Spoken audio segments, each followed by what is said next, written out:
2 நாளாகமம் 15வது அதிகாரம் 8 இருந்து 12 வரையில. ஆசா இந்த வார்த்தைகளையும் தீர்க்கதரிசியாகிய ஓதேத்தின் தீர்க்க தரிசனத்தையும் கேட்டபோது அவன் திடன் கொண்டு அருவருப்புகளை யூதா பெஞ்சமின் தேசம் அனைத்திலும் எப்ராஹிமின் மலை தேசத்தில் தான் பிடித்த பட்டணங்களிலிருந்து அகற்றி கர்த்தருடைய மண்டபத்தின் முன்னிருக்கிற கர்த்தருடைய பலிபீடத்தை புதுப்பித்து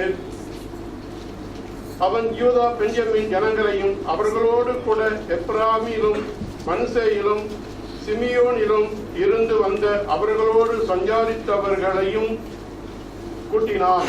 அவனுடைய தேவனாகிய கர்த்தர் அவனோடு இருக்கிறதை கண்டு இஸ்ரவேலில் இருந்து திரளான ஜனங்கள் அவன் பட்சத்தில் சேர்ந்தார்கள். ஆசா அரசாண்ட 15ஆம் வருஷம் 3ஆம் மாதத்தில் அவர்கள் ஜெருசலேமிலே கூடி தங்கள் கொள்ளையிட்டு ஓட்டிக் கொண்டு வந்தவைகளில் அந்நாளிலே 700 மாடுகளையும் 7000 ஆடுகளையும் கர்த்தருக்கு பலியிட்டு தங்கள் பிதாக்களின் தேவனாகிய கர்த்தரை தங்கள் முழு இருதயத்தோடும் தங்கள் முழு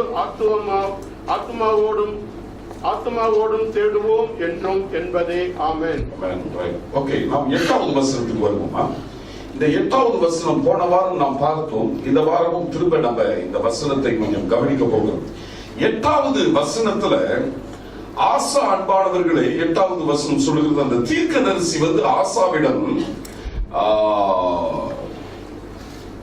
தீர்க்க தரிசனம் சொல்லும் பொழுது, தீர்க்க தரிசன வார்த்தைகளை சொல்லும் பொழுது ஆசா உடனே அதை கேட்டு கீழ்ப்படிந்து செய்ய வேண்டிய வேலைகளை செய்தான் என்று பார்க்கிறோம். நான் சொல்லியிருக்கிற முந்தி, just to remind you, Asha was a good king, ஒரு நல்ல ராஜா.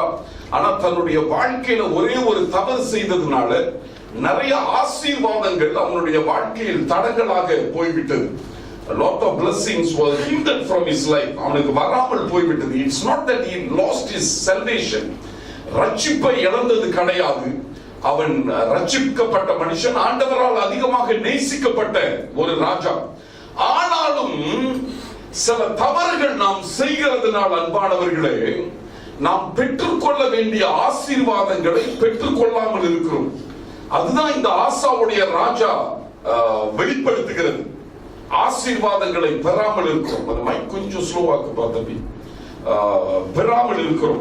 So now we want to study his life. We are studying in his life for the past few weeks anyway. சில வாரங்களாக அவருடைய வாழ்க்கையை நாம் படித்துக் கொண்டிருக்கிறோம். இப்போ 8ஆம் வசனத்துக்கு வந்துட்டோம். We have come to the 8th verse. Now the prophet comes and talks to Asa. ஆசாவிடம் அந்த தீர்க்கதரிசி கடவுள் இப்படிதான் சொல்லுகிறார்ப்பா அப்படி என்று சொல்லுகிறார். இந்த ஆசா மற்ற ராஜாக்களை போல அலட்சியப்படுத்தாதபடி உடனே சில அந்த வார்த்தைக்கு கீழ்ப்படிந்து சில முடிவுகளை எடுக்கிறார். சில காரியங்களை நான் செய்ய வேண்டும் என்று தீர்மானித்து சில முடிவுகளை எடுக்கிறார். சோ போன வாரம் பார்த்தோம் அன்பானவர்களே, that the word of God comes to us not for informing us. It is not that we should be well equipped or be knowledgeable of the word. All those can be important, but the most important thing is that the word comes demanding that we obey.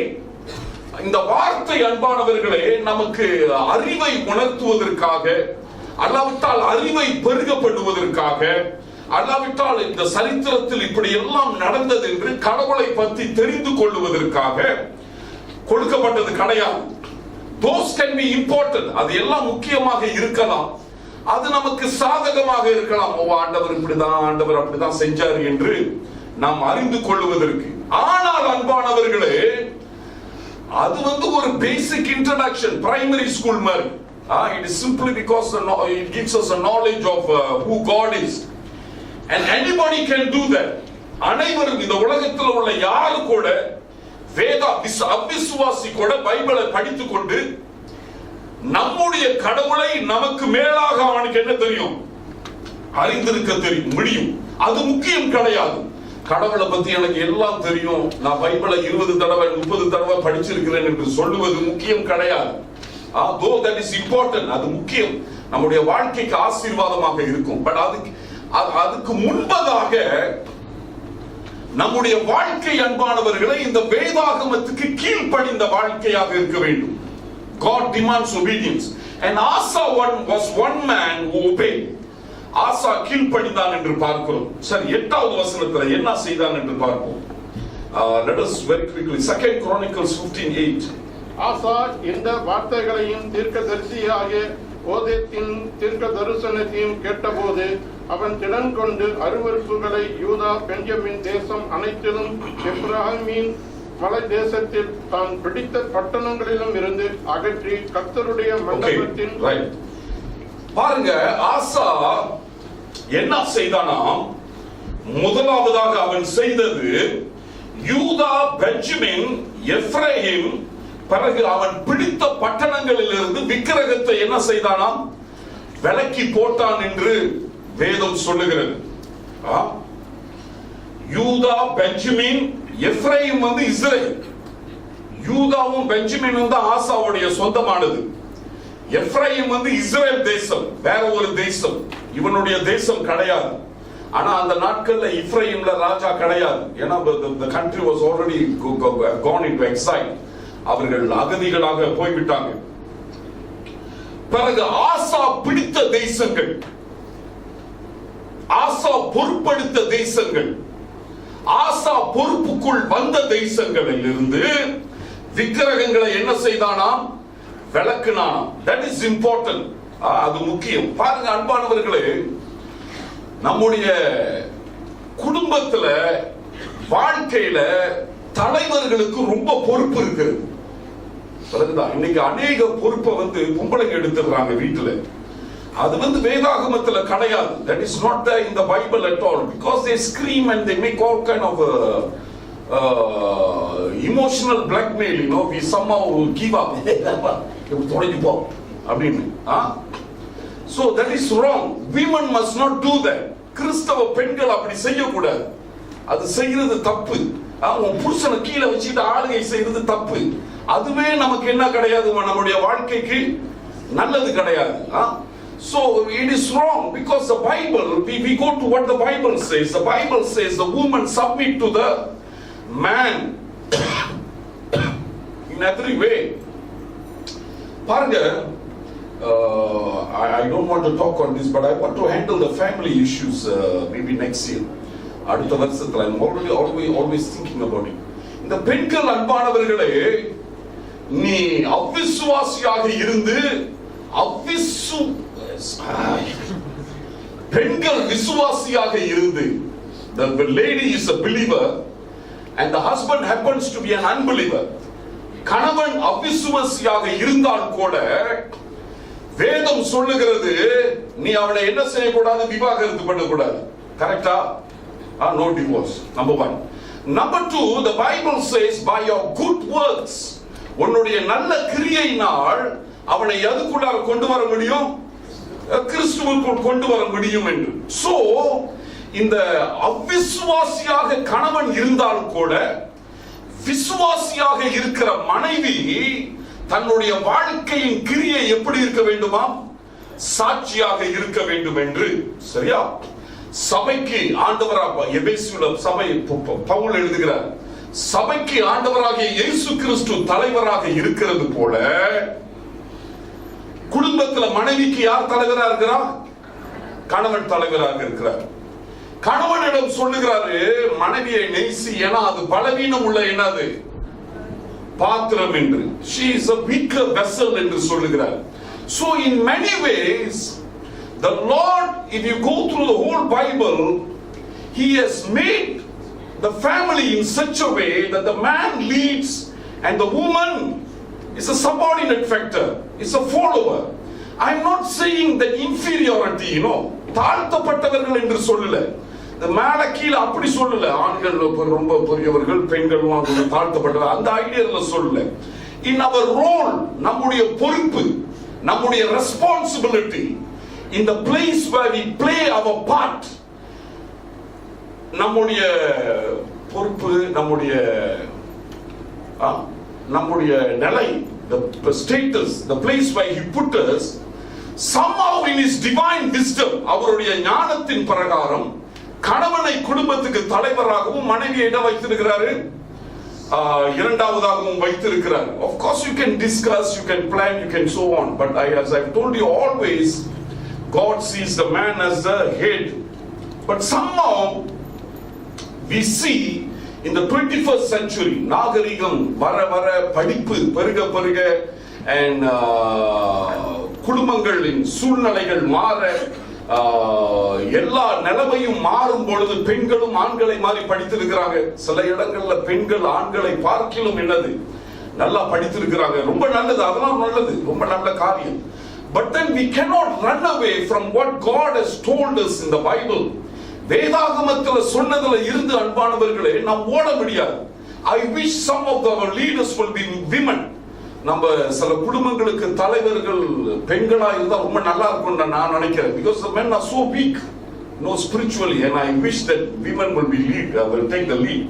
But we cannot do that. அப்படி செய்ய முடியாது. Though we like it, நமக்கு விருப்பமாக இருந்தால் கூட. ஏன்னா வேதமானது அன்பானவர்களே கணவனை தலைவராக என்ன செய்திருக்கிறது, வைத்திருக்கிறது. இன்னைக்கு அநேக வேளையில கணவர்கள் இந்த தலைமத்துவத்தை நாம் விட்டு கொடுக்கிறவர்களாக இருக்கிறோம். Just because we don't want to fight with a weaker vessel. ஏன்னா அது பலவீனம் உள்ளது. சில வேளையில சொன்னாலும் என்ன செய்ய மாட்டேங்குது. சில இடங்கள்ல என்ன எல்லா இடமும் நினைச்சுக்கிட்டாரு இவ்வளவு தாக்குறாரு. இல்ல, ஒருவேளை நீங்க எல்லாம் பெண்கள் ஞானிங்க கொடுக்கு. சோ சில இடங்கள்ல சொன்னாலும் என்ன செய்ய மாட்டேங்குது, நம்ம கொக்குனா அது மூக்குங்குது. எப்படி வேலைக்கு வைக்கிறது? பெண்கள் பலவீனம் உள்ளதுன்னு விட்டுட்டு போயிட வேண்டியதுதான். சண்டை போட்டுட்டு இருக்க முடியுமா? முடியாது.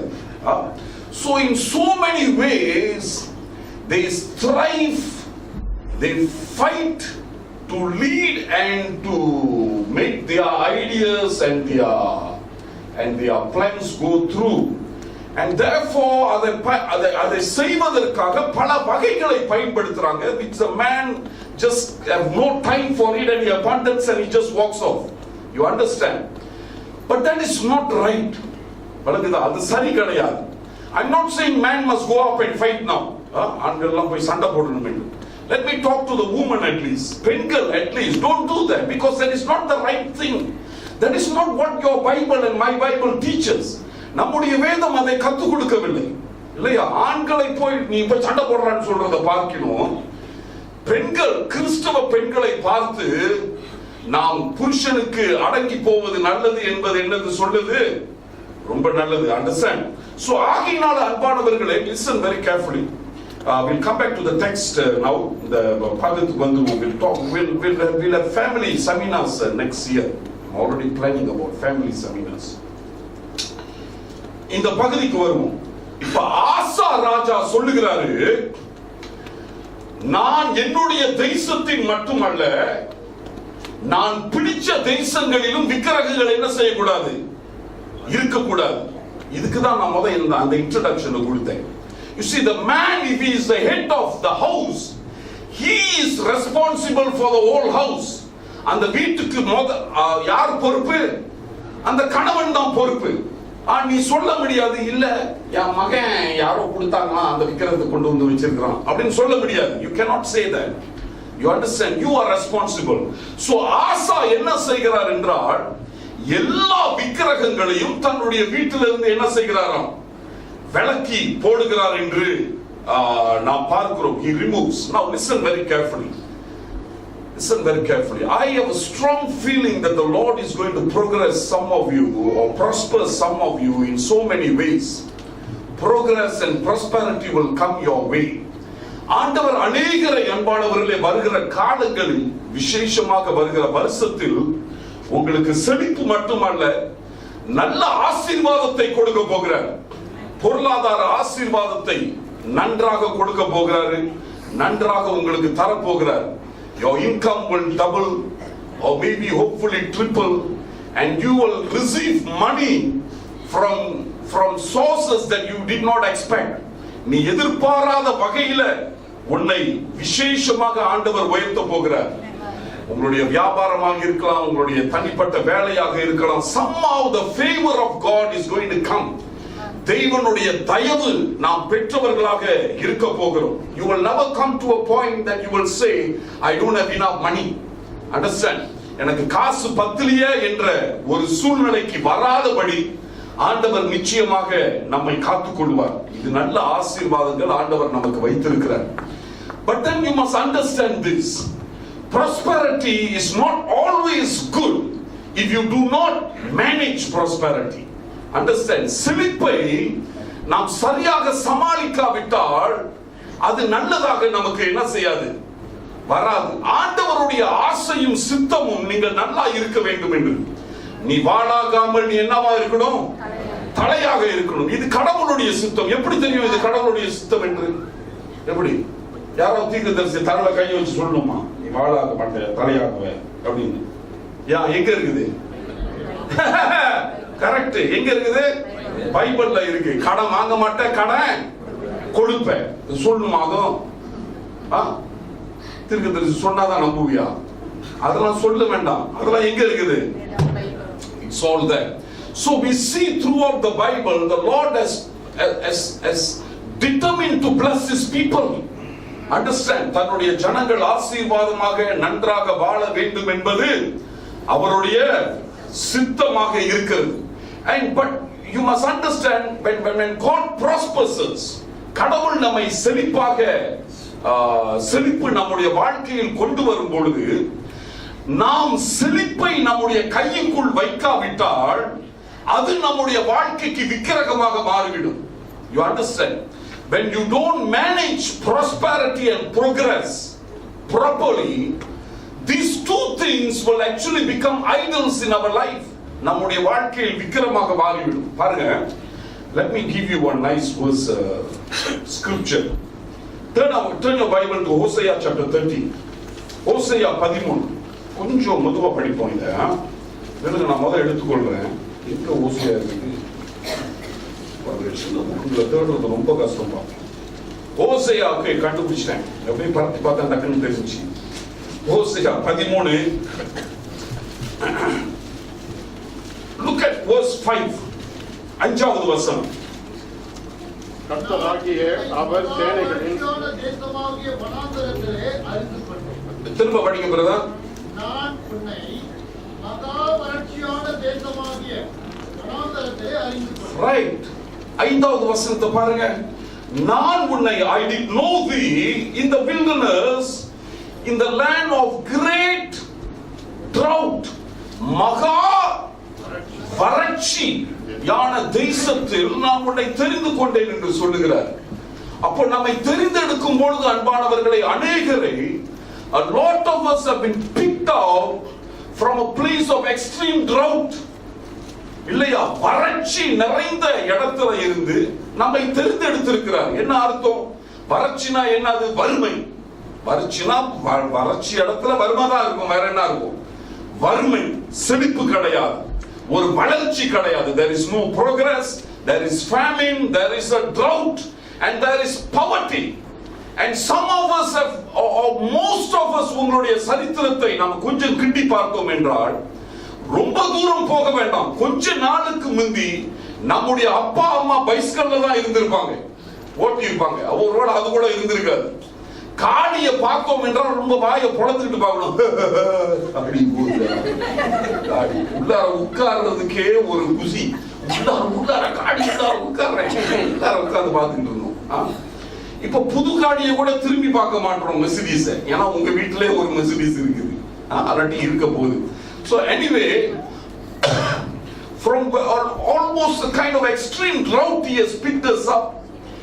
Some of us are the first generation, I think we are driving cars or having cars. நம்ம தான் முதல் சந்ததி அன்பானவர்களே நம்முடைய வீட்டுல காடியை ஓட்டுவதற்கு. Understand? நம்முடைய பெற்றோர்களுக்கு வாகனத்தை என்ன செய்தது கிடையாது, உட்கார்ந்தது கிடையாது. டாக்ஸில கூட உட்கார்ந்து இருக்க மாட்டாங்க. Or some friend's car. So we are the first generation. முதல் சந்ததி அன்பானவர்களே, நம்முடைய வீட்டில் ஒரு காடியை சுதந்திரமாக வைத்திருப்பது. ஓசையாவிடம் ஆண்டவர் சொல்லுகிறார், I picked you up from great drought. மகா தரித்திரத்தில் இருந்து என்ன செய்தேன்? உன்னை தெரிந்தெடுத்தேன் என்று. He wanted to remind them that you came from great drought. You were not a wealthy man when I picked you up. You were nothing when I picked you up. And then let's go to the next verse. Verse 6. தங்களுக்கு இருந்த மேய்ச்சலினால், according to their pasture, because of the good pasture, நல்ல மேய்ச்சலை நான் உனக்கு கொடுத்ததினால் they were satisfied. திருப்தியான பின்பு இருதயம் மேட்டிமையானது, என்னை மறந்தார்கள். You see, idols can be created like this, in the midst of poverty and in the midst of prosperity. இந்த விக்கிரகங்கள் அன்பானவர்களை நாம் வறுமையில இருந்தும் வர முடியும், செழிப்பா இருந்தும் என்ன செய்ய முடியும்? வர முடியும். வறுமையில உள்ளவன் இந்த ஜோசியம் பார்க்க முடியுமா, அந்த இதை பார்க்க முடியுமா, இந்த கோயிலுக்கு போக முடியுமா, அந்த சாமியை வேண்ட முடியுமா, இதுக்கு காணிக்கை கொடுக்க முடியுமா, அங்க ஓடிக்கிட்டு இருப்பான்.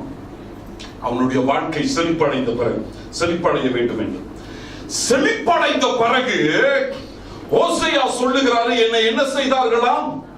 மறந்தார்கள் என்று. They have forgotten me, and that is what we got to guard our life, because idols can destroy our progress in this world. விக்கிரகங்கள் அன்பானவர்களே இந்த பூமியில நம்முடைய வாழ்க்கையின் செழிப்பை கெடுத்துவிடும். We will find that happening in Asa's life later on. பிறகு ஆசாவுடைய வாழ்க்கையில இந்த பிரச்சனை தான் நடக்கும். அதனாலதான் கொஞ்சம் ஸ்ட்ரெஸ் பண்றேன் இந்த இடத்துல. Because it was Asa who removed the idol. Finally it was Asa who worshipped an idol. அடஃபாம் தடஃபாம், செழிப்பான பிறகு, செழிப்பான பிறகு. So ஆகையினால் அன்பானவர்களே, in the midst of poverty we look to God who picks us up. In the midst of prosperity we don't forget the Lord who picked us up. Understand? வறுமையில இருக்கும் பொழுது நம்மை தூக்கி எடுக்கிற தெய்வனை நாம் பார்க்கிறவர்களாக இருக்க வேண்டும். செழிப்பு அடைந்த பிறகு நம்மை தூக்கி எடுத்த ஆண்டவரை ஒருபோதும் நம்ம என்ன செஞ்சிடக்கூடாது? மறந்துடக்கூடாது. அப்படியே மறந்துட்டோம் என்றால் அடுத்த வசனத்தில் என்ன சொல்லுகிறாரு? verse 7. ஆகையால் நான் அவர்களுக்கு சிங்கத்தை போல் இருப்பேன். அவர்களுக்கு நான் சிங்கத்தை போல இருப்பேன். சிவிங்கியை போல் வழியருகே பதிவிருப்பேன். சிவிங்கி, ஓகே, சிவிங்கி, லெப்பர்ட். லெப்பர்டை போல வழியிலே அவர்களை என்ன செய்து கொண்டிருப்பேனா? பதுங்கி இருப்பேன். என்னுடைய பைபிள் அப்சர்வ் என்று சொல்லுகிறது. கிங் ஜேம்ஸ் பைபிளா? பதிவிருப்பேன். அவதான் கரெக்டா? அப்போ the Lord who prospered us, நம்மை ஆசீர்வதித்து செழிப்பாக்கின ஆண்டவர் நமக்கு விரோதமாக சிங்கமாகவும் இந்த சிவங்கி கரெக்ட் சிவங்கியாகவும் என்ன செஞ்சிருவாராம்? மாறிடுவாராம். He becomes a lion and a leopard that observes our path. You understand? நீங்க டாக்குமெண்ட்ரி பார்த்திருப்பீங்க டெலிவிஷன்ல. இந்த சிங்கமும் இந்த புலியும் இந்த மாதிரி சிவங்கி இப்படிப்பட்ட மிருகங்கள் மான்களை தின்னுவதற்கு என்ன செஞ்சுக்கிட்டு இருக்கும்? பதுங்கி பார்த்துக்கிட்டே இருக்கும். உடனே போயிட்டாங்க மான தின்னுவோம் அப்படின்னு போவாரு. கொஞ்ச நேரம் பார்த்து அவர் ரெடி பண்ணிக்கிட்டு அவரு ஜாலியா தண்ணியை குடிச்சுக்கிட்டு எப்ப ரொம்ப கம்ஃபர்டபுளா மறந்து அப்படியே இருக்கிறாரோ அப்பதான் இவர் என்ன செய்வாரு? ஓட்டத்தை ஆரம்பிப்பாரு. You understand what I mean? So the Lord gives a picture like this which is so common for the early Judeans or the Jews. இன்னைக்கு தான் நம்ம அன்பானவர்களே இந்த சிவங்கி பதுங்கி இருப்பதை, இந்த சிங்கம் பதுங்கி இருப்பது, புலி பதுங்கி இருப்பதை எங்க பாக்குறோம்? எங்க வீட்டு பின்னால பாத்தீங்களா? இல்ல, நான் டெலிவிஷன்ல பார்த்து தானே கத்துக்கிறோம். அம்மாவா இல்லையா? வீட்டுல பார்க்க முடியாது நம்ம நாட்டுல. சோ டெலிவிஷன்ல பார்த்தா ஓ இப்படிதான் பதுங்கி இருந்து பாயுது பாடுறா அப்படின்னு கத்துக்கிறோம். அண்டர்ஸ்டாண்ட்? ஓசையா காலங்கள்ல ஏறக்குறைய 700 வருஷம் கிறிஸ்துவுக்கு முன்னால அவன் எங்கேயும் பதுங்கி இருந்து என்ன டெலிவிஷன்ல என்ன செய்ய வேண்டியது இல்ல, பார்க்க வேண்டியது கிடையாது. அவனுடைய வீட்டு சுத்தியே இது நடைபெறுகிற சம்பவங்கள். These are things that are happening around him. He knows it in first hand experience. முதல் பார்வையிலே இதை வாசிக்கும் பொழுது கடவுள் எதை குறித்து பேசுகிறார் என்று என்னது அந்த ஜனங்களுக்கு தெரியும். ஐயோ அது பதுங்கினாலே என்ன செய்ய போகுதுன்னு அர்த்தம், பாய போகுதுன்னு அர்த்தம் என்று. அப்போ கடவுள் சொல்லுகிறார் நான் என்ன செய்து கொண்டிருக்கிறேன், பதுங்கி கொண்டிருக்கிறேன் என்று. Understand? And what does he to? கடைசியாக 8வது வசனம், குட்டிகளை பறிகொடுத்த கரடியை போல, குட்டிகளை பறிகொடுத்த கரடி போல. சரியா? இத பத்தி நம்மளுக்கு தெரியாது, ஆனா நம்மளுக்கு தெரியும் குட்டிய கரடி கிட்ட இருந்து குட்டியை என்ன செய்ய முடியாது, திருட முடியாது. இதுவும் டெலிவிஷன் தான். சரி, ஓகே. நான் அவர்களை எதிர்த்து அவர்கள் ஈரக்குலையை கிழித்து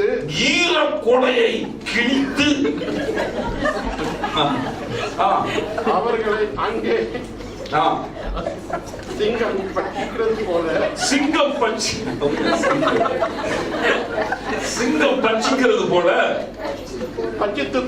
பட்சித்து போடுவேன். சரியா? ஓகே.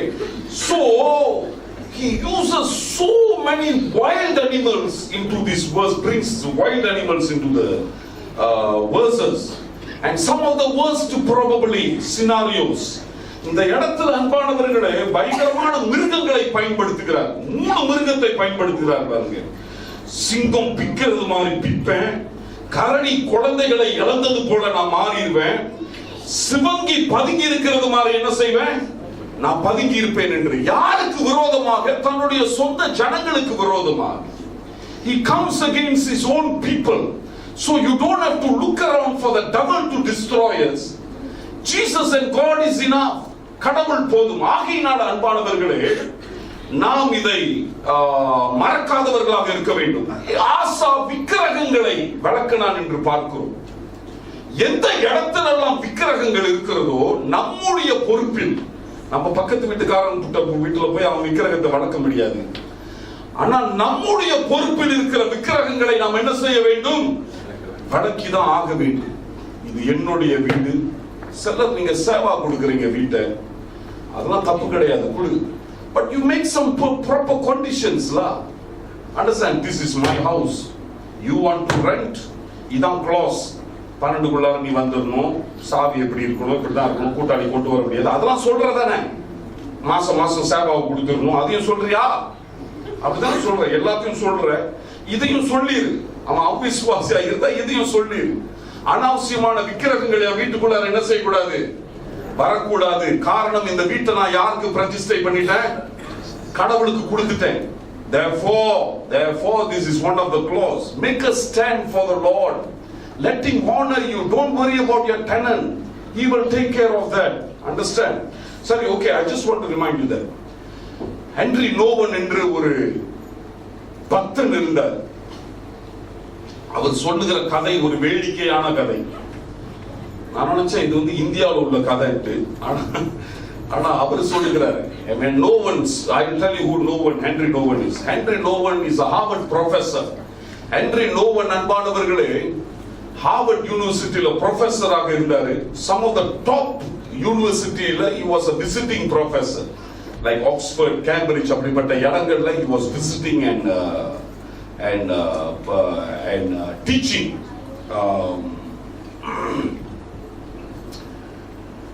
அவர் இந்த கதையை சொல்லுகிறார். அவர் ஹார்வர்ட்ல ப்ரொஃபஸரா இருக்கும் பொழுது, ஆக்ஸ்போர்ட்ல விசிட்டிங் ப்ரொஃபஸரா இருக்கும் போது எல்லாத்தையும் விட்டுட்டு ஒரு அனாதை ஆசிரமத்துக்கு போய் கடவுளை அறிந்து கொண்ட பிறகு அனாதை ஆசிரமத்துக்கு போய் ஒரு மூல வளர்ச்சி இல்லாத ஒரு பிள்ளைக்கு ஊழியம் செய்ய வேண்டும் என்று போயிட்டார். அந்த மூல வளர்ச்சி இல்லாத பிள்ளைக்கும் ஹென்றி நோவனுக்கும் எந்த உறவும் கிடையாது. அவருக்கு அந்த பிள்ளையை பத்தி முந்தி தெரியவே தெரியாது. But he said, God is calling me to this orphanage. இந்த அனாதை ஆசிரமத்துக்கு கூப்பிடுகிறாரு. and there is a child who is mentally handicapped. மூளை வளர்ச்சி இல்லாத ஒரு பிள்ளை, சொந்தமாக சாப்பிட முடியாது, சொந்தமாக டாய்லெட்டுக்கு போக தெரியாது. she doesn't know anything. குளிக்க முடியாது, ஒண்ணுமே செய்ய முடியாது. she is mentally totally 100% handicapped. Henry Nouwen devoted his life, அவருடைய வாழ்க்கையை இந்த குழந்தையை பார்த்துக் கொள்ள வேண்டும் என்று ஒப்பு கொடுத்தார். that was Henry Nouwen for your information. and he tells this story about idols. விக்கிரகமத்தை குறித்து பேசும் பொழுது இந்த கதையை உண்டட் ஹீலர் என்று ஒரு அருமையான புத்தகம் எழுதினார். any book by Henry Nouwen is a gem. so you can go to the internet, some will be free and some you need to download. any book, எந்த தமிழ்ல இல்ல, so I don't speak in Tamil about that. so any book by Henry Nouwen is gold. he just writes 50 pages, 20 pages book, but it is just gold. okay, right. Henry Nouwen இந்த கதையை சொல்லுகிறார். ஒரு குடும்பத்துல 4 சகோதரர்கள் இருந்தாங்களாம். there were 4 brothers. all were very intelligent, gifted by God.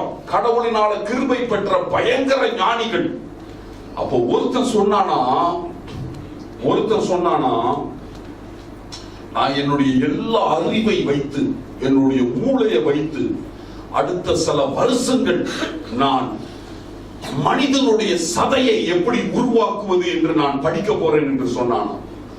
he said I want to devote myself to study how to make human flesh, மனிதனுடைய சதை மாம்சத்தை எப்படி செய்ய வேண்டும் என்று நான் படிக்க போகிறேன் என்று. அப்ப இன்னொரு சகோதரனுக்கு பக்கத்தில் உள்ளவனுக்கு கொஞ்சம் உற்சாகம் வந்துருச்சு. நீ சதையை உருவாக்க படி, எனக்கு கொடுத்த மூளையில நான் எப்படி சதை மாம்சமா தோலையும் மனுஷன் தோலையும் அதுல முடி ரோமங்களை உருவாக்குவது என்று நான் படிக்கிறேன் சொன்னானோ. அப்ப மூணாவது சகோதரன் பார்த்தானா, என்னடா இவன் சதையை உருவாக்குறேன்றான், அவன் தோலையும் முடியும் உருவாக்குறான், அதுக்கு எலும்பு தேவை. அப்ப மூணாவது சகோதரன் சொன்னானா, நான் எலும்பை எப்படி உருவாக்குறது என்று நான் படிச்சுக்கிறேன் சொன்னானா. கடைசியில் உள்ளவன் பார்த்தானா, டேய் சதை இருக்கு, எலும்பு இருக்கு, தோல் இருக்கு, முடி இருக்கு, எல்லாம் இருக்கு, உயிர் இல்லாட்டி என்னது புண்ணியம் இல்லடா, நான் எப்படி உயிர் கொடுக்கிறது என்று என்னது படிக்கிறேன்டான்னு சொன்னான். அப்ப 4 பேரும் பல வருஷங்கள் தங்களுக்கு கொடுக்கப்பட்ட அறிவையும் ஞானத்தையும் பயன்படுத்தி எப்படி இந்த காரியங்களை செய்ய வேண்டும் என்று அவர்கள் பிரயாசப்பட்டு தங்களுடைய வாழ்க்கையை ஒப்பு கொடுத்து படிச்சாங்களாம். and they all studied and one fine day they all came together. ஒரு நாள் திடீர்னு படிப்பை எல்லாம் முடிச்சு விட்டு 4 பேரும் ஒன்று சேர்ந்தாங்க குடும்பத்துல. அப்ப அவன் சொன்னானா, உள்ளவன் நான் படிச்சுட்டேன்டா, இப்ப என்னால என்ன செய்ய முடியும், சதையை கொடுக்க முடியும் என்று. பக்கத்துல உள்ளவன் சொன்னானா, நசமாவா, நீ சதையை மட்டும் கண்டுபிடிச்சது, நான் அதுக்கு தோலையும் முடியையும் அந்த மூடுகிறதை நான் என்ன செஞ்சிடறேன், நான் செஞ்சிடறேன், எனக்கு தெரியும் சொன்னானா. மூணாவது சொன்னானா, அந்த அளவுக்கு படிச்சுட்டீங்களாடா, பயப்படாதீங்கடா, எலும்பு பகுதி எல்லாத்தையும் என்ன செஞ்சுக்கிறேன், நான் பார்த்துக்கிறேன், நான் படிச்சுட்டேன்டா, என்னால முடியும் என்று சொன்னானா. 4வது விடுறவன் சொன்னானா, அப்படி என்றால் எனக்கு என்ன செய்ய முடியும், எல்லாத்துக்கும் உயிர் கொடுத்துட முடியும்டா, நீ கண்டுபிடி, மற்றது உயிரை கொடுக்கறத நான் பார்த்துக்கிறேன்னு சொன்னானா. 4 பேருக்கு ரொம்ப சந்தோஷம், ஒரு பெரிய சாதனை, லட்சியம், உலகத்தில் இல்லாத ஒரு காரியத்தை சாதித்து விட்டாங்க என்ற ஒரு எண்ணம். ஹென்றி நோவன் விக்கிரகத்தை குறித்து பேசும் பொழுது இது சொல்லுகிறார். and he says they went into the jungle, காட்டுக்கு போனாங்களாம், ஒரு எலும்பு கூட கண்டுபிடிப்போம் என்று. இத்து போன நொறுக்கி போயிருக்கிற எலும்பு கூட பயன்படுத்தி அதே கரெக்டா அந்த இதுல ஒரு பிராணியை உருவாக்குவோம் என்று 4 பேரும் காட்டுல போனாங்களாம். எலும்பு கூட பார்த்தாங்களாம், ஒரு எலும்பு கூட இருந்தது, எல்லாம் அக்கு வேறாக உருக்கி போய் இத்து போய் பூச்சி தின்னு ஓட்டையாக அப்படியே இருந்தது. சரி, இத என்னான்னு தெரியல, ஆனா இந்த மிருகத்துக்கு நம்ம என்ன செய்வோம், இந்த மிருகத்தின் கரெக்டா சைஸ்ல நான் சதை கொடுக்கிறேன், தோடு கொடுக்கிறேன், நான் எலும்பு கொடுக்கிறேன். 4வது உள்ளவன் என்ன சொன்னானா, உயிர் கொடுக்கிறேன் ஆரம்பிச்சானுங்களாம். எல்லாம் தனித்தனியா ஆரம்பிச்சான். ஒருத்தன் தோடு செய்ய மேஷர் பண்ணி தோடு செய்ய, ஒருத்தன் இறைச்சி செய்ய ஆரம்பிச்சான், அந்த வெயிட் இவ்வளவுதான் இருக்கும், இந்த மிருகம் சைஸ், இந்த மூஞ்சி வாள் எல்லாத்தையும் பார்த்து எலும்பு செய்யறவன் அவனும் மெஷர் பண்ணிட்டு எலும்பு செய்ய போயிட்டான். உயிர் கொடுக்கறவன் காத்திருக்கிறான், எல்லாத்தையும் ரெடி பண்ணிட்டு காத்திருக்கிறான் காத்த ஊதுறதுக்கு. கடைசியில 4 பேரும் வந்து திரும்ப எல்லாத்தையும் ஒண்ணு போட்டாங்களாம். ஒண்ணு போட்ட பிறகுதான் தெரியுமா அது என்ன, அது ஒரு சிங்கம் என்று. அந்த சிங்கம் ஹென்றி நோவல் சொல்லுகிறாரு, சிங்கத்தை உருவாக்கின பிறகுதான்டா இந்த 4 பேருக்கும் மூளை வந்துச்சு. இந்த சிங்கம் கொஞ்ச நேரத்துல இவங்களை என்ன செய்ய போகுது, 4 பேர்த்தையும் கொல்ல போகுது. அதே மாதிரி இந்த சிங்கம் உயிர் கொடுத்த பிறகு 4 பேரையும் கொண்டு போட்டுட்டு அது பாட்டுக்கு என்ன செஞ்சிருச்சான், போயிருச்சுன்னு ஹென்றி நோவல் சொல்லுகிறார். And this is the reason why he says this story. அந்த காரணம் என்னவென்று என்னத்தை சொல்லுகிறார் என்றால், உன் வாழ்க்கையை எல்லாவற்றையும் பயன்படுத்தி சில காரியங்களுக்கு நாம் ஒப்பு கொடுக்க முடியும், சில காரியங்களை ஒப்பு கொடுத்து செய்ய முடியும். அந்த காரியத்துக்கு கடவுள் உனக்கு வெற்றியையும் என்ன செய்வாரு, தருவார். The Lord will even give you victory and you might end up accomplishing something. But be careful, if you leave God out of that picture, what you create will become your problem. Understand? கடவுளை அந்த இடத்துல இருந்து நாம் மறந்தோம், விட்டுவிட்டோம் என்றால் நாம் உருவாக்குனது நமக்கு என்னவாக மாறிவிடும், பிரச்சனையாக மாறிவிடும் என்று சொல்லுகிறார். சரியா? So idols, அன்பானவர்களே, விக்கிரகங்கள் not only stop you from heaven, we are not talking about that now. பரலோகத்திலிருந்து நம்மை நிற்பாட்டுவதை குறித்து நாம பேசவில்லை. அது இன்னொரு பகுதியா. பரலோகத்துக்கு நம்மை போக பண்ணாதது இந்த விக்கிரகங்கள் நமக்கு இடைஞ்சலாக மாறிவிடும். ஆனால் இந்த விக்கிரகங்கள், அன்பானவர்களே, இந்த வாழ்க்கையில சாவ போறோம் பாத்தீங்களா, ஒரு 100 வருஷம் வச்சுக்குவோம். 100 வருஷத்துல சாவ போறோமே, இந்த வாழ்கிற 100 வருஷங்கள்ல நம்முடைய வாழ்க்கைக்கு என்னவாக மாறிவிடும், தடங்களாக மாறிவிடும். It will stop our progress. It will make a nuisance out of our life. Suddenly you find all your dreams are being crushed in front of your eyes. நம்முடைய கண்களுக்கு முன்பதாக நம்முடைய சொப்பனங்கள், நம்ம கனவு கண்டது எல்லாம் என்ன செய்யறோம், சுக்கு நூறாக உடைக்கப்படும். And you will find that the one who fights against you is the lion, the leopard and the bear. And you put all together, you will realize it was God who was actually who fighting against us. Hebrews 12:1. We are spending too much of time here, but never mind. I hope it will bless some of us and all of us. Hebrews 12:1. Hebrews 12:1 சீக்கிரமா. மேகம் போன்ற இத்தனை திரளான சாட்சிகள் நம்மை சூழ்ந்து கொண்டிருக்க, பாரமான யாவற்றையும் நம்மை சுற்றி நெருங்கி நிற்கிற பாவத்தையும் தள்ளிவிட்டு விசுவாசத்தை துவக்குகிறவரும் முடிக்கிறவருமாய் இருக்கிற இயேசுவை நோக்கி நமக்கு நியமித்திருக்கிற ஓட்டத்தில் பொறுமையோடு ஓட. சோ எபிரேயர் சொல்லுகிறார், வீணான பாரங்களை சுத்திக் கொள்ளாத. And he also says the sin which doth so easily beset us. நம்மை சுலபமாக தடுமாட பண்ணுகிற என்னது, பாவம். சரியா? சோ இந்த 2 காரியங்களை எபிரேயர் சொல்லுகிறார், கொஞ்சம் ஜாக்கிரதையா இருக்கணும். Don't allow anything in life to become a weight. எந்த காரியமும் நம்முடைய வாழ்க்கையில என்னவாக மாறிவிடக் கூடாது, பாரமாக மாறிவிடக் கூடாது.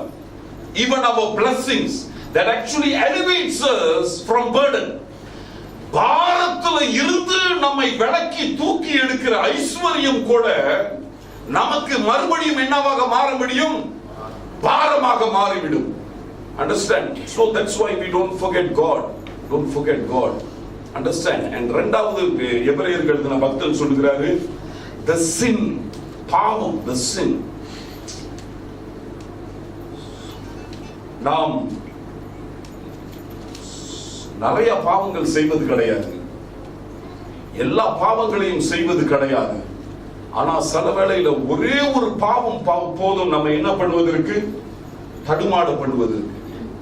And Hebrews is talking, 12:1 is talking about our progress. நம்முடைய முன்னேற்றத்தை கெடுக்கிறது, நம்முடைய ஓட்டத்தை கெடுக்கிறது.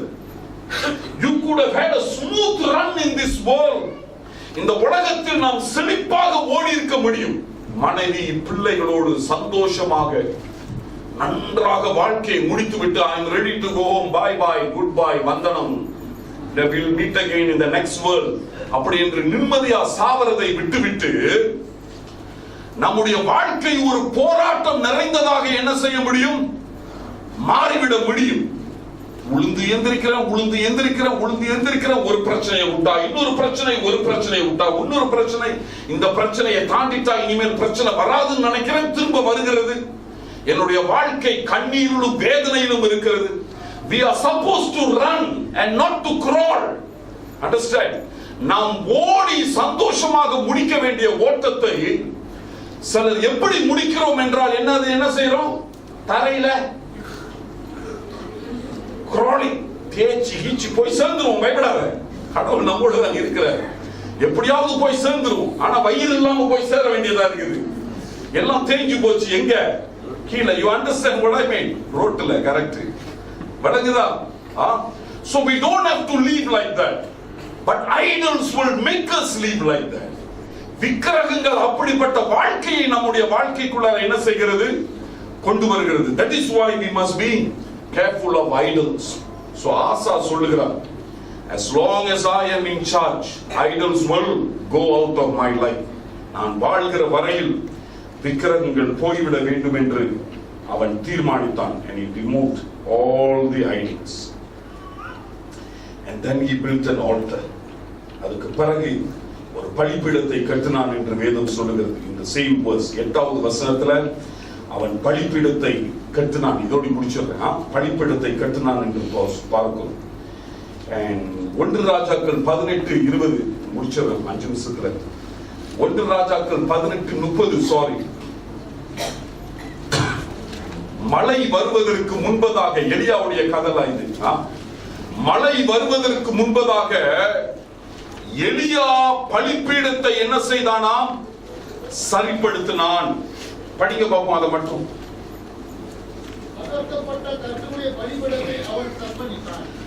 தகர்த்தப்பட்ட கர்த்தருடைய பலிபீடத்தை அவன் என்ன செய்தானாம்? அவன் செப்பனித்தான். கரெக்டா? சரிப்படுத்தினான். பலிபீடத்தை சரிப்படுத்தின பிறகுதான், பலி கொடுத்த பிறகு என்ன வந்தது? மழை வந்தது தேசத்துல. 3 வருஷங்கள் இஸ்ரவேல் தேசத்துல என்ன கிடையாது? மழை கிடையாது. பலிபீடம் எப்படி கிடக்கிறது? உடைஞ்சு கிடக்கிறது. Understand? If there is no altar in your life, then you cannot expect rain. Dua ada sambungan. பலிபீடத்துக்கும் எதுக்கும்? மழைக்கும். பலிபீடத்தை உட மழை என்ன செஞ்சிரும்? நின்றும். நான் நம்ம ஊர்ல பெய்யற மழையை பத்தி பேசல, நம்முடைய செழிப்பை, ஆசீர்வாதத்தை குறித்து பேசுகிறேன். I am talking about your blessing. Your blessing will depend upon the altar. So have an altar in your life. ஒவ்வொருவருடைய வாழ்க்கையிலும் என்ன இருக்கணும்? ஒரு பலிபீடம் இருக்கணும்ல. A place where you go and meet your God. ஒரு இடம் in your inner life, உள்ளத்துக்குள்ளார where you meet God. இந்த பலிபீடம் சரியா இருக்கிற வரையில உன்னுடைய வாழ்க்கையில என்ன பெய்யும்? மழை பெய்யும். Understand? பலிபீடத்தை உட மழை ஆட்டோமேட்டிக்கலி நின்றும். ஸ்விட்ச் மாதிரி. இதுதான் ஸ்விட்ச். You understand what I mean? Asa built the altar. He removed the idols and built the altar. Elia built the altar. Elijah built the altar. And then the rain came. எலியா பலிபீடத்தை கட்டின பிறகு, அந்த இடத்தில் பலி கொடுத்த பிறகு என்ன வந்தது? மழை வந்தது. Understand? Built the altar.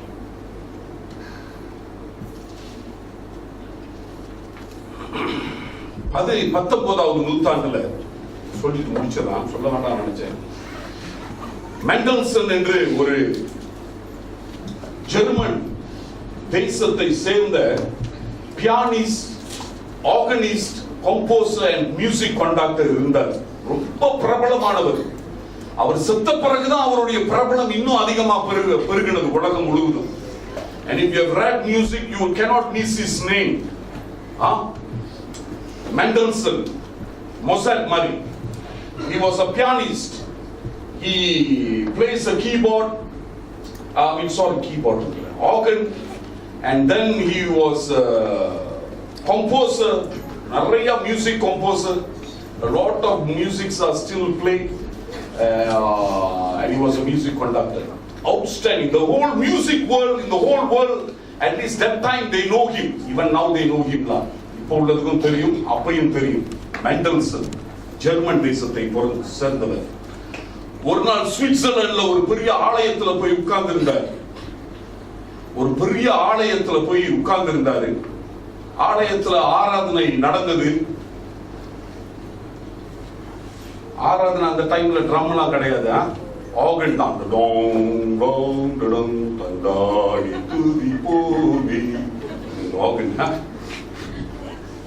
Mendelssohn கேட்டுக்கிட்டே இருந்தார். அவருக்கு அந்த ஆர்கன் மேல ரொம்ப ஆசை வந்துருச்சு. இருந்துச்சு பெரிய ஆர்கன். சுவிட்சர்லாந்து தேசத்துல பாக்குறாரு, வித்தியாசமா இருக்குது, ரொம்ப நல்லா இருக்குது அந்த ஆர்கன் அப்படி என்று பார்த்துக்கிட்டே இருந்தாரு. ஆராதனை முடிச்சு எல்லாம் போயிட்டாங்க. ஆர்கன் கிட்ட போனாரு.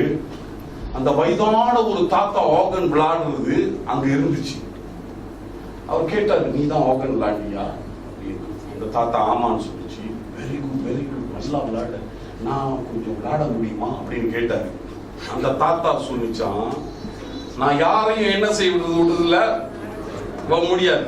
என் ஆர்கன்ல யாரும் என்ன செய்ய முடியாது, கைய வைக்க முடியாது, சாரி சார்னு சொல்லிருச்சான். மெண்டல்சன் ரொம்ப வாதாடினாராம். கொஞ்ச நேரம் கூடுறான், கொஞ்ச நேரம் நான் வச்சு பார்க்கறேன், நீ பக்கத்திலே நில்லு, நான் இங்கே வாங்கி கொடுத்துறேன். முடியாது, என் ஆர்கன் யாரும் விளையாட முடியாது, நான் இங்கேயே யாரையும் விடுறதில்லை. நீ என்ன எங்க ஊர்ல இருந்து வந்திருக்கிற, நீ யாரு விருந்தாளி, உனக்கு ஆர்கனை பத்தி தெரியுமா, போடா, முடியாதுன்ட்டார். இந்த மெண்டல்சன் கடைசியில ரொம்ப வாதாடி அவரு கலவன், சரி ஒரு பாட்டை படிச்சுட்டு போ அப்படின்னு சொன்னாராம். அப்போ மெண்டல்சன் ஆர்கன்ல விளையாட தோங்கினார். Suddenly he says, the whole cathedral seemed like angels were singing. திடீர்னு அந்த முழு ஆலயமும் தெய்வ தூதர்கள் பாடுகிறதை போல மாறிவிட்டதாம். மெண்டல்சன் ஆர்கன்ல கைய வச்ச பிறகு கலவன் பக்கத்துல வந்து மெண்டல்சன் கை மேல தோல்ல கைய வச்சு சொன்னானா, நீ யாருன்னு கேட்டான். மெண்டல்சன் திரும்பி பார்த்து மெண்டல்சன் என்று பேரை சொன்னார். அதான் மெண்டல்சன். இந்த கடவுள் சொன்னானா, நீ நல்ல வேலைடா என்ன கிஞ்சின, அல்லாட்டி என் ஆர்கன்ல மெண்டல்சனோட கை என்ன செஞ்சிருக்காது, பட்டிருக்காதா. இன்றையில இருந்து உலகம் முழுவதும் நான் சொல்லுவேன், என் ஆர்கன்ல யாரோட கை பட்டுச்சுட்டு, மெண்டல்சனோட கையில பட்டுச்சு. You understand what I mean? Jesus is always around us, wanting to touch our life and make angels sing in our life. But we have idols, அந்த கலவன் விக்கிரகம் மாதிரி அந்த ஆர்கனை காத்து கொண்ட மாதிரி நம்மளும் சிலதை பாதுகாத்து கொண்டு கடவுள் கூட தொடக்கூடாதுன்னு நினைக்கிறோம். But allow him to touch, then you will see angels or hear angels sing in our life. Amen. Let us stand.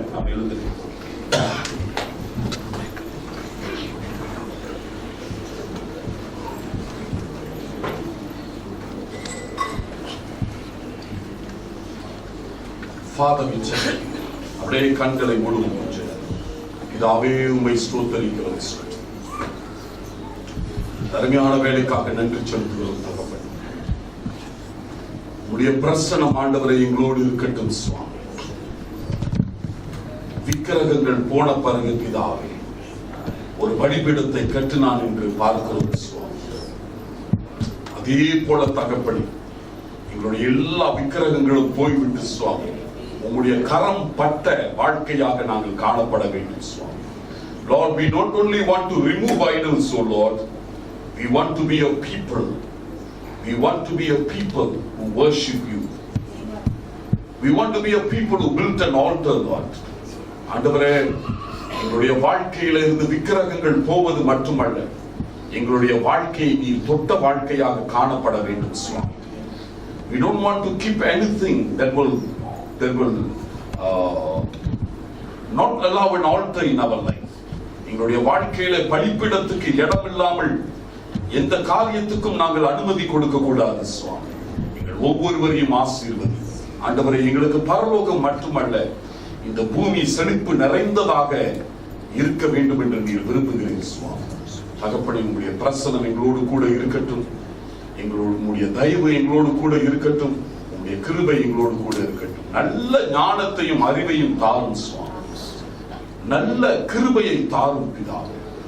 உங்களுடைய வல்லமை எங்களை தொடரும். எங்கள் வாழ்க்கை ஆண்டவரை செழிப்பு நிறைந்ததாக இருக்கட்டும். இந்த வருஷத்தை பார்க்கிலும் வருகிற காலங்கள் ஆண்டவரே இன்னும் செழிப்பாக மாற்றும் பிதாவே. Prosper your children. May your children progress, Lord, and let them progress financially, spiritually, physically, and in every way, oh Father. எல்லா வகையிலும் உம்முடைய ஜனங்கள் செழிப்பை காணட்டும். பொருளாதாரம் மட்டுமல்ல, குடும்பம் செழிப்பாக இருக்கட்டும், பிள்ளைகள் செழிப்பாக இருக்கட்டும், அவர்களுடைய வாழ்க்கை செழிப்பாக இருக்கட்டும், நோய்கள் நொடிகள் ஒன்றும் நெருங்காமல் செழிப்பாக இருக்கட்டும். ஆண்டவரே, வாளாக்காமல் தலையாக்குவேன் என்று சொன்னீரே ஆண்டவரே. இவர்களுடைய வாழ்க்கையை ஆண்டவரே உயர்த்தும் பிதாவே. கடன் வாங்க மாட்டாய், கடன் கொடுப்பாய் என்று சொன்னீரே. அப்படியாக இவர்களுடைய வாழ்க்கையை மாற்றும் பிதாவே. அது மட்டுமல்ல பிதாவே, வெளியே போகையிலும் உள்ளே வருகையிலும் இவர்களுடைய வாழ்க்கை சிறந்த வாழ்க்கையாக காணப்பட ஆசீர்வதியும் ஆண்டவரை. வழி நடத்தும் காத்துக்கொள்ளும். இயேசு கிறிஸ்துவின் நாமத்தில் ஒப்பு கொடுத்து ஜெபிக்கிறோம் நல்ல பிதாவே. நம்முடைய கர்த்தராகிய இயேசு